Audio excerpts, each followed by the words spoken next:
Joining me now here on the Hill Sunday, the Republican congressman from the state of Texas, Tony Gonzales. Congressman, thanks for being with us. Appreciate it. You have 2/3 of the border in your state is in your district. Yeah, that's right. You obviously have a vested interest in all this. An immigration package that's going to come forward from your side of the aisle. What do you think it looks like?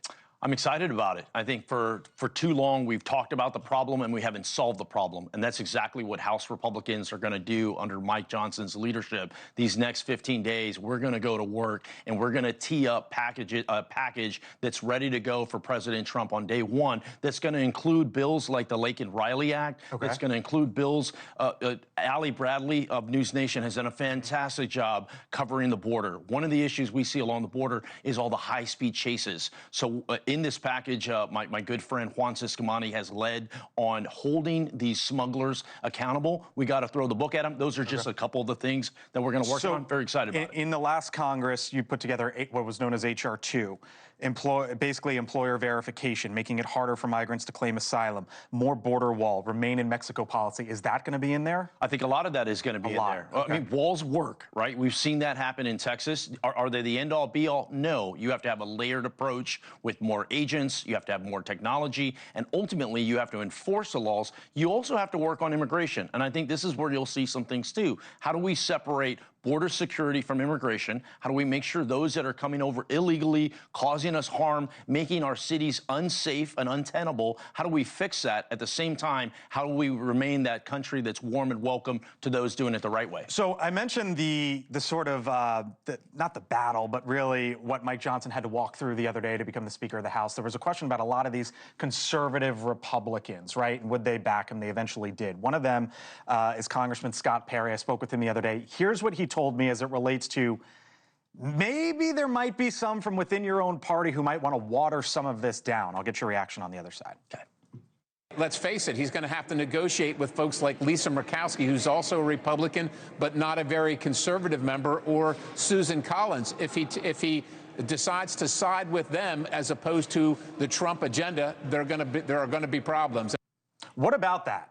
You remember 2017? There was the same setup. Donald Trump in the White House, Republicans controlling Congress, and he didn't get everything he wanted passed. Is the congressman onto something there that maybe some of this gets watered down when there's negotiations even within your own party? Well, every member has their own priorities. Every senator has their own priorities. You know, the majority in the House is going to be razor thin. You know, here very soon it's going to be 217 to 215. That means one member can change things. But Mike Johnson is here to stay. And one of the reasons he's here to stay is he's been able to work with President Trump to deliver that First America plan and agenda. And I'm very optimistic. I don't hear you say no there, though. Oh, I mean, it leaves open the possibility that there might be some back and forth. Well, members will argue over what color the sky is, right? So, of course, there's always going to be back and forth of it's gone too far, it hasn't gone far enough. But I'll tell you why I'm very optimistic about next year. Yesterday, we had a conference. The House Republicans got together. You understand, but you do understand. So tell me about it, because there was this conference with Mike Johnson just down the road here in Washington behind closed doors. And one of the conversations is, will there be one package to get taxes, border, energy done, or two?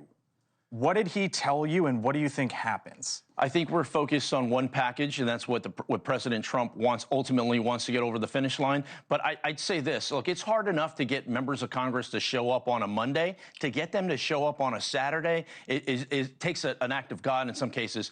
I was very optimistic. You got to give a lot of credit to Mike Johnson and his team. Yesterday, it was well attended. It was well organized. We actually got information out from it. We were unified. You had people, the majority of the conference was there on a Saturday.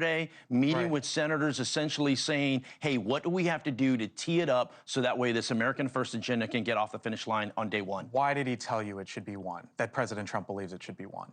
We didn't get that far into the details. I mean, oftentimes, it is our job to make sure that that package has all the things that we have worked on, right? The regulatory reform, making sure Americans are safe with the border, of course, protecting the sanctity of life. You know, the Born Alive Survivor Act is going to be, I imagine, in some of the bills that we kick off. There's a lot of conservative priorities that we want to get to. Tax reform. I mean, none of these are easy, no, right? They're big. I mean, they're all big things. It took until...